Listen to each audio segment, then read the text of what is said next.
When I was in my early 20s, there were three things I spent every free second of my time doing: reading comics, drawing, and watching anything action animated that I could get my hands on. Avatar: Last Airbender, Justice League Unlimited, Symbionic Titan, Cowboy Bebop. If it was animated and action-based, chances are I've seen it. And if the DVD came with commentary, forget about it, I spent hundreds of hours drawing and listening to commentaries from the likes of Brad Bird of The Incredibles and Bruce Timm of the DCAU. And on my thirdish time watching Superman Doomsday, two things stood out to me: the name Joaquim Dos Santos and the role of storyboarding. A storyboard is a visual translation of a script. All the shots, story beats, blocking, choreography, etc. are planned and designed at this stage. And as soon as I found storyboarding, oh, like this is like the perfect combination of all the things. Right. This filmmaking, sort of panel-to-panel work. It's sort of, a lot of it was, Batman the Animated Series was really popular at the time. Right. So as soon as I started taking those classes, I knew, I became absolutely obsessed. And then, in animation, that's probably the most surefire path to being a director. Because you, as a story artist, you're dealing with scripts, you're dealing with visuals, you're dealing with the design, you're taking all those elements and putting them together, and then you're thinking cinematically, you're putting all that stuff, you're lensing all that stuff and putting a perspective on it. I kept track of certain names: storyboard artists like Adam Van Wyck, Lauren Montgomery, Jay Olivia, and at the top of the hill was Mr. Dos Santos. Now, we all know the names of the live-action greats: Spielberg, Hitchcock, Scorsese, Kubrick. But rarely are the directors of animation spoken in the same breath. In fact, I bet no one here watching this can even name the directors that gave us classics like Lion King. Okay, Walt Disney. Aladdin, The Prince of Egypt, and The Nightmare Before Christmas. And no, it is not Tim Burton. Now, if the people who directed our childhoods can't get the recognition they so obviously deserve, then what chance do the goats of television have? The answer is obvious, and I don't think this video is going to fix that. But anyone with a portfolio this stacked needs to be studied.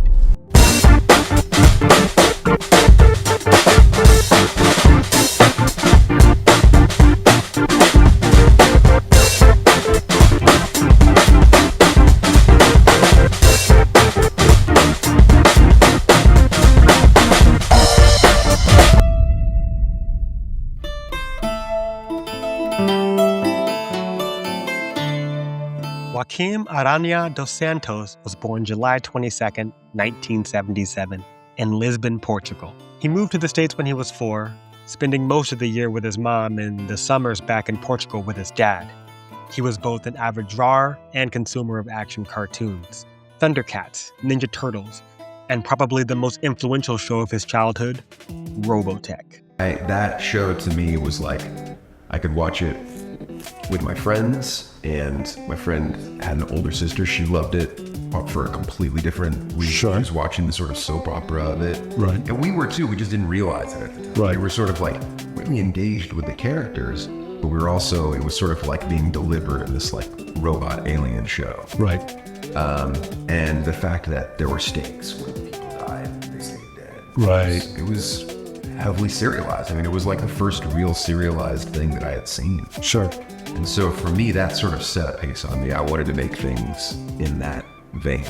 All of this is important for later, when Joaquim would helm, along with Lauren Montgomery, would give us the amazing reboot of the 80s classic, Voltron. But we're getting ahead of ourselves. Now, Joaquim got his first professional gig working as a storyboard revisionist for Starship Troopers Roughnecks. He then gets his chance to prove his mettle as a fully fledged storyboard artist on the highly underrated Men in Black, the animated series. And from there, he hears from the grapevine that the crew behind Batman the Animated Series is working on a new show. And then I had those samples, with me, and my friend said, hey, I think they're going to start, I think the Batman the Animated Series guys are going to start a Justice League show.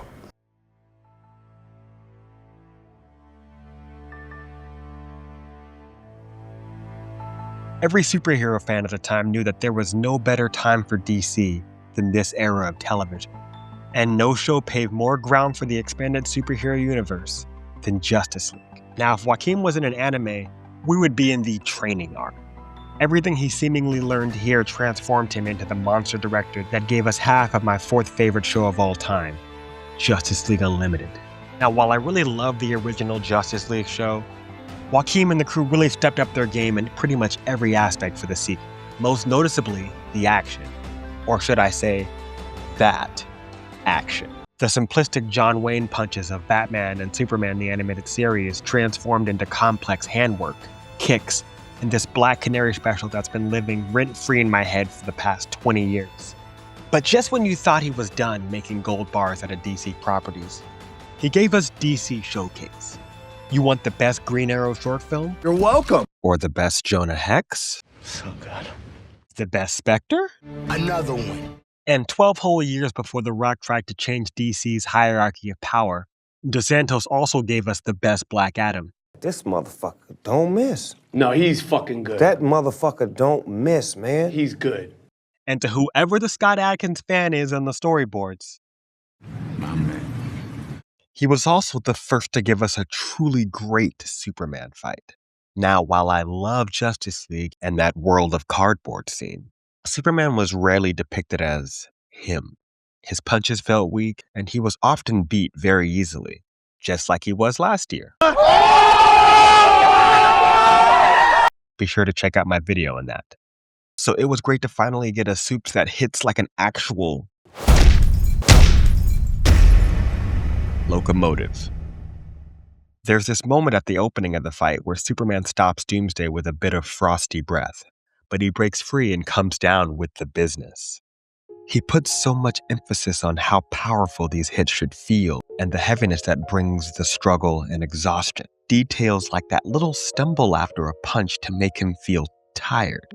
These were the kinds of things brought to my attention as I watched with commentary. Things that made me realize that the story artists maybe get to have more of a creative stamp than the animator. But after working in the DC universe and my fourth favorite show of all time, this man had the gall, no, the audacity to then go and work on my second favorite show. My girlfriend at the time, I came home and she said, hey, this cartoon was all about this kid with like an arrow on his head and it's martial arts stuff. And I know you really like that. And it kind of looks like Japanese anime. It looks really good. So I watched one of the episodes and I was blown away. And I was also really sort of like offended that I didn't know anybody in the credits list. I mean, I know everybody in this space. I know all the action guys. Sure. Like, who are these people?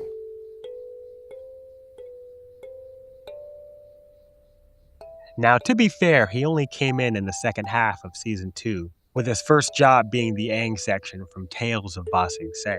But if you've seen the show, you know that the second half of Season 2 is basically the Empire Strikes Back of the whole series. Now, it's very hard to find out which artist boarded which sequences, but my early reasons for loving Joaquim was obviously his action scenes. And while Avatar was already known for its great action, there was a very noticeable ascension in quality. He also directed 8 episodes of the last season, including Sozin's Comet, Parts 3 and 4. Which means that Aang vs. Ozai and the last Agnai Kai were both under his watch.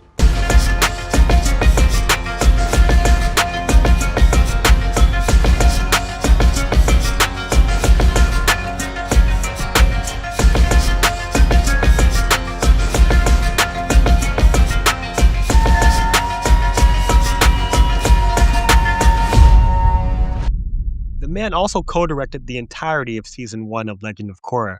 Not to mention, he kind of co-created her. When Mike and Brian were here, I think, Brian, someone said that you did the first ever sketch of Korra? Yeah. Right?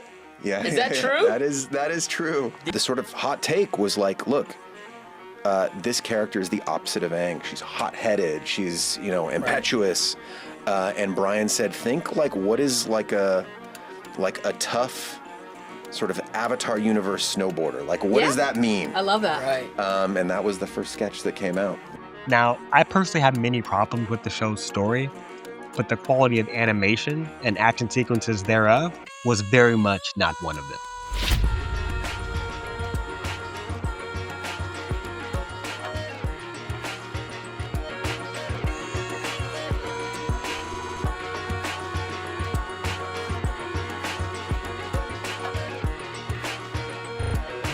Joaquin also storyboarded what is, in my opinion, the best fight scene of the entire show in its best season, with Korra versus Sahir, the anarchic airbender. The aerial blocking and choreography in this is just out of this world, and yet somehow he takes it even further in another show we're also going to talk about later.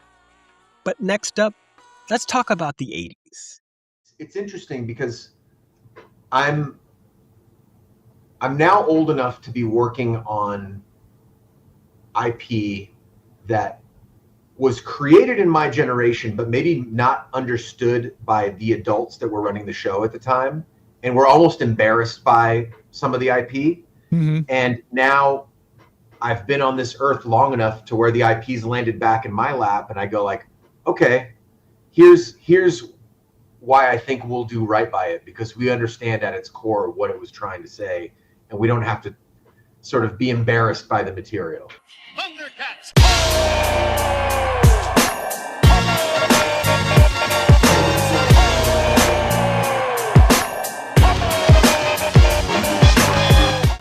Now, I can barely call myself a child of the 80s, but thanks to channels like Cartoon Network, 80s action cartoons like He-Man, Thundercats, G.I. Joe, and more importantly, their reboots in the early 2000s. First was He-Man, a show that Mr. Dos Santos worked on for a single episode. But the next 80s reboot would have the good doctor fight sitting firmly in the driver's chair. Let's talk G.I. Joe Resolute. This was the show that made me realize that Joaquim has the pencil of Midas. That Joaquim is the secret sauce. On his first solo outing, he just casually puts out the best G.I. Joe show ever. The story was solid, the source material felt respected, there were no more parachutes because characters could actually die, and that Snake Eyes fight alone was worth the price of admission. This amazing fight sequence was boarded by Lauren Montgomery, who of course worked on Avatar and Justice League with Joaquim. Now, I figured she had action chops given her past projects, but I had no idea she had this gear in her engine. The beautiful judo throw, the quick inserts of hands and swords adjusting to different grips and positions. Heck, even the detail of Snake readjusting his grip had sauce. It's a banger scene, and just one more reason to look forward to that Avatar movie that they most certainly, leak or not, should release in theaters. If, of course, they want all the money, including mine. Sorry, I got a bit off topic there. Where was I? Oh yeah. The symbol like Voltron, the symbol like Voltron, the symbol like Voltron, try and get your attention.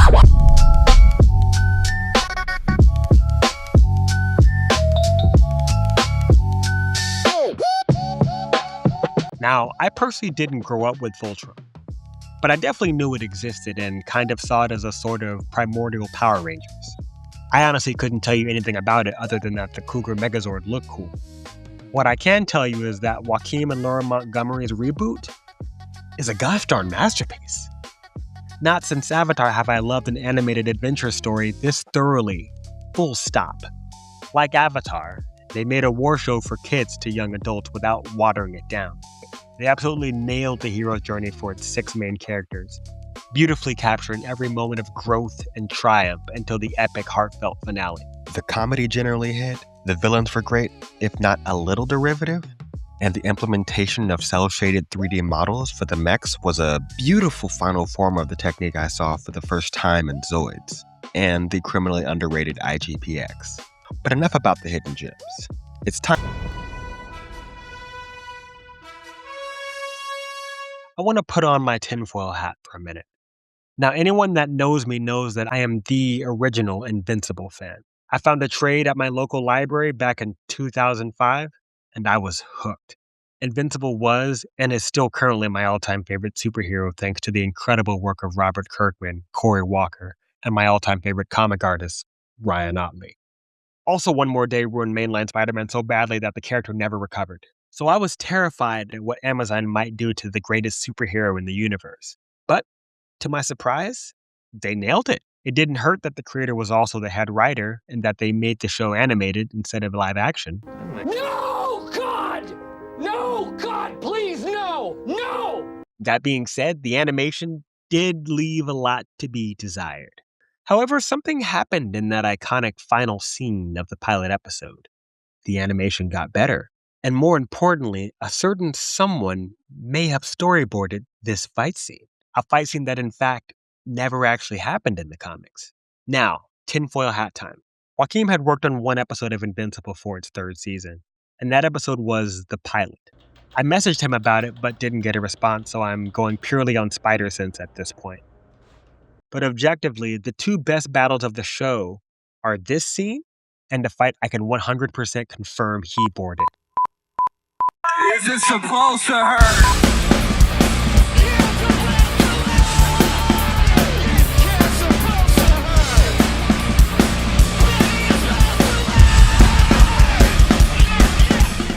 One of the things that makes him such an S-tier boarder of action is weight. The way he draws Mark struggling to get back up goes all the way back to Superman Doomsday. The way he shows Oliver straining to keep up with Mark in Conquest. The desperation, the pain, the stakes. These are the building blocks of action greatness, not just all the fancy choreography and big impact. And while we're on the subject, let's talk about Joaquim's biggest impact to date. And he called me one day and said, hey, just take a meeting with Phil and Chris. I don't think I'm a Spider-Man thing. Okay. I'm in the middle. I just started this Voltron show. I can't do it. He said, just meet with them. Okay. You're not going to take the gig, I'm sure, but like meet with them and just have a chat because I think you guys will get on really well. Okay. So we met at a coffee shop. I was a total goober. I just geeked out on them and said, look, Lego movie's amazing. And you guys are the best. And you're so fun. It was a good meeting, though. Sure. And I think I left at least enough of an impression. And they had already hired Bob over the film. And it was right. But that was the first I heard it was going to be a Miles Morales story. I had assumed we were sort of all, I don't want to say spider fatigue, but, you know, we'd seen a lot of Spider-Man up to that point. Yes. And I had worked on a Spider-Man show, and I was like, okay, I've got my head wrapped around what Spider-Man is. And I just assumed probably, you know, I put the ass right in that one, was they were just going to follow more of that path. And when he said Miles Morales, I was like, that's interesting.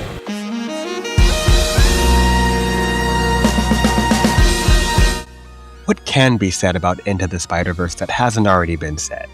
It's amazing, spectacular, and the only true great Miles Morales story. Well, that struck a nerve. Feel free to fight me in the comments. Now, it's rare for a sequel to be as good as the first, especially when the original is orbiting that 10 out of 10 territory. But they upped the ante on this one in pretty much every way. Every frame of this movie had me wondering when these animators last saw their families. From the writing, to the music, to the directing, it all just dripped with painstaking detail. It almost feels unfair that a man with such a prolific portfolio be allowed to add such a gem to an already impressive gauntlet. And again, like Avatar, he's hopping onto an already excellent franchise. So you can imagine how dopey you'd have to be at your job to look at absolute perfection and still see room for improvement. Now, to pump the brakes a little bit, I don't want to lay all the directorial praise at his feet, as he was just one of 3 directors on this movie. The other 2 musketeers being Kemp Powers and Justin K. Thompson. But Joaquim has been a common denominator in so many projects that I can't help but come to the conclusion that he only improves everything he touches, whether he'd be the king of the castle or just the king of assists. Assisting on things like the Vulture fight at the Guggenheim and the Nueva York chase sequence. From storyboard to final product, these scenes took about 4 years. And it shows. They're the kinds of scenes that crash computer servers. Not just because of all the intricate detail, but the research and development that went into crossing characters of different art styles. Miles with the traditional modern Marvel style, Gwen with the watercolor, and the Vulture with his Leonardo da Vinci on parchment design. Most comics are drawn in the artist's singular style, but these filmmakers looked at the style options given and said, "Everyone!" The logistics of this scene alone are face-melting to think about. When I think about the upcoming sequel, I can't imagine it delivering action more dynamic than this, and without Joaquim being involved. That being said, the series was pretty much perfect before him, so I have no doubt that they'll stick the landing. Now for the big question. Why Joaquim Dos Santos? There are plenty of other talented story artists out there, so why him? My answer, honestly, is pretty shallow. I love action scenes. I love the making of them. I love to make them myself when I can. And most importantly, I love that storyboarding is the only good way to write them. Unless, of course, you're from the 80s Hong Kong scene where they literally made up some of the most iconic fight scenes on the day. But those freaks of nature aside, fight scenes are generally very boring to put into words. In most scripts, the only thing written for the fight are the words, and then they fight. Nobody wants to read, and then John Wick shot a guy, and then another guy, and then he judo throws this other guy before putting him. Now, interestingly enough, the script for something like Mad Max Fury Road was literally just storyboards because 90% of the movie was just pure metal head-banging action. Another reason for my Joaquim fandom is what he symbolizes. A different path, but also the same. He's a dad and husband, just like me. He's a martial artist, just like me. And his nerdy tastes are just mine if started not 10 years prior. We both pinballed back and forth between parents when we were kids, and we both wanted to work in comics before discovering the world of storyboards and filmmaking. But unlike me, Joaquim didn't give up on himself for 10 years. Whether it be my self-doubt or my prioritizing fun with friends over taking the craft seriously, I often watch something made by Joaquim and think, that could be me. Now, to pull the story away from pure hopelessness, I actually got back into it after a good long while. And while it was only for utilitarian reasons of saving time on a fight scene I'm working on, it felt good. Actually, it felt more than good. It felt like home. I'm not quite sure what the artistic path is for a family man in his late 30s, but I'm sure I'll figure out something. Otherwise, this ending is going to seem pretty depressing.